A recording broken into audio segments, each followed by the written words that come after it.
All right, gang, we're going to get started again. Going to do this a few more times, and we'll have some more things to talk about when we get back together. Looking forward to it. All right. Oh, by the way, these are the scriptures I'm going to be using today.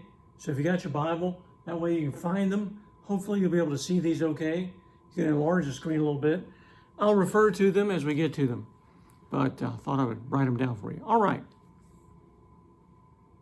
Every year, this may be a little different because so many parks have been closed and so forth, but every year you will hear in the news about usually some young person, I hate to say it, that maybe they're at the Grand Canyon or some mountain, or it's a park, right? And you're allowed in, but there's a dangerous place. And so they usually put up fencing, railing, something, say don't go beyond this place. And yet, just beyond that railing is the most wonderful place to take a selfie. You know what I'm saying? I mean, the sky, the lake, the mountains, whatever is in the background is just beautiful. But someone has determined that if you go there and get too close to the edge, it could be a bad thing. And that's what every year several people try it. And they go right up the edge and say, if I can just get a little closer, just a little closer, if I can just get a little closer. I just like that. That's pretty good, wasn't it? But that's what happens. They get too close to the edge, even though they have been warned, and without planning for it, thinking about it, they lose their footing and down they go. And it's a tragic thing, but you'll hear about that multiple times in the year. Now, you already know where I'm going with this, right? Morally, ethically, we've got choices every single day. Who am I going to spend time with? Will I kiss that person or not? Will I go to the next step? Should I or should I not kind of just edge a little bit about cheating, just a little bit, because it's not that bad, it's not that big of a deal? And should I shade the truth a little bit about where I've been or what my plans are? Or, you know what I'm talking about. Every day we have choices to make. Will we or will we not go past that place where it's dangerous and edge closer and closer and closer? Because it looks like as long as I don't go over the line, as long as I don't go too far, right? As long as I don't go too far, I'll be okay. And there is some truth in that, right? If indeed you don't go too far, you may be okay. But you never know when that going too far may occur. You didn't plan it. You didn't intentionally mean to do it, but you find yourself in a position where you've gone too far. You've gone over the edge. And why is that important? Well, as a parent and now grandparent, and growing up myself, I know the value and the difficulties of knowing your boundaries. I don't like boundaries. Do you? Until the boundaries affect me, you see. But I don't want people telling me, you can't do this and you don't do that. Don't do it, because if you did, this is what's going to happen. I don't want to hear it. Especially as a younger person, I didn't want to hear it because it doesn't apply to me after all. I can do it. I can get closer to that edge. I can take that great shot of my life and it'll be okay. But what happens if it's not? Why does God give us boundaries? Is it to keep us from enjoying life as it should be lived? Or is it to keep us in a position where we can enjoy life that much more? See, for the person who's literally, tragically, gone over the edge in a mountain, there will be no more beautiful vistas to see, no more selfies, no more nothing, because life is over. And sometimes we can do it physically, where we actually literally lose our lives. We can also do it where we lose our way. And then the struggle to get back to where we want to be is real and difficult. And God says, I don't want that to happen for you. I don't want that to be your story of your life. Every day you're going to have an opportunity to say yes or no. And what's going to be your determining factor? Well, here's where I want us to use the Bible. That's why I've got the verses on the board here. I'll mention them to you. Just a few.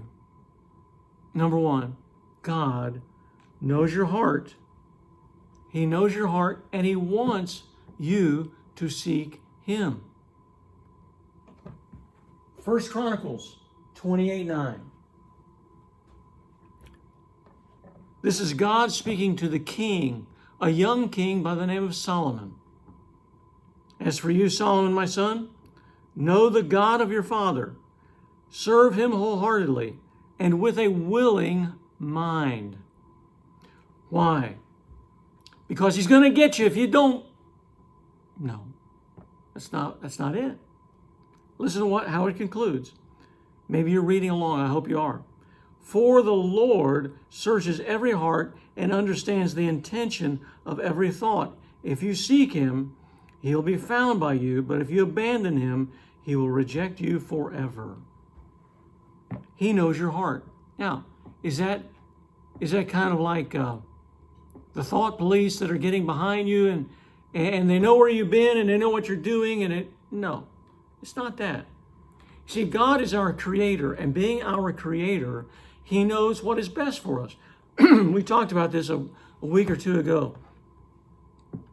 If the inventor of the gasoline engine comes to you and says, you can put anything in it you want, that would be a lie. If someone else comes and put anything in it you want, because you know that the creator of that engine knows exactly what needs to go in that engine, and it's gasoline, because it's gasoline powered, right? There is something about your heart that is only going to be at rest and fulfilled when it finds its ultimate value. And that is God Himself. God's the creator. And He says, I search your heart. I want your heart. Second verse, Proverbs 16:2. And I love, this is the Message. Proverbs 16:2.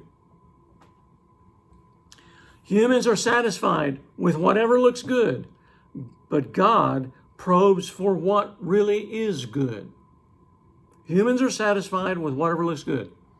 Go to a party, and there's all kinds of food. Are you going to eat it? Well, you probably will. Will it make you sick? Well, that's possible. Because if you don't know who's providing it for you, and if you don't know if that mayonnaise-laden sandwich has been out in the sun for the last 3 hours, if you don't know these things, they can make you sick. But we just go and say, that looks good.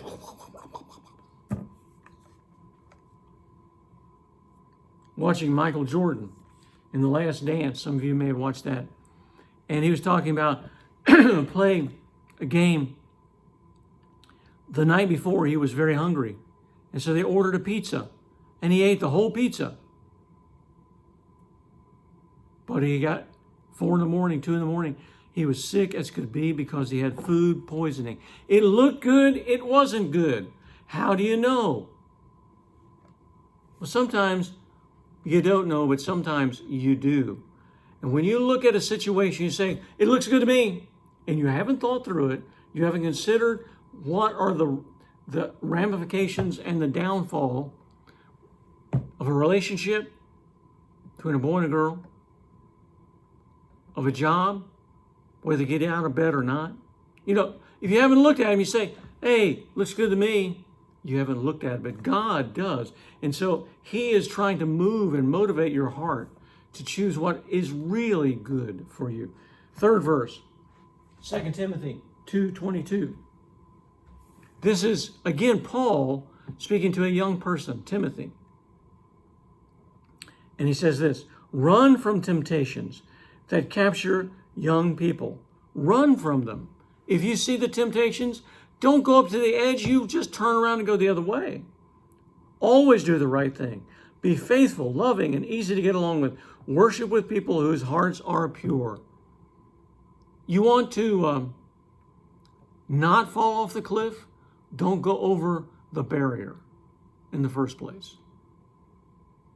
Just back away. Back away.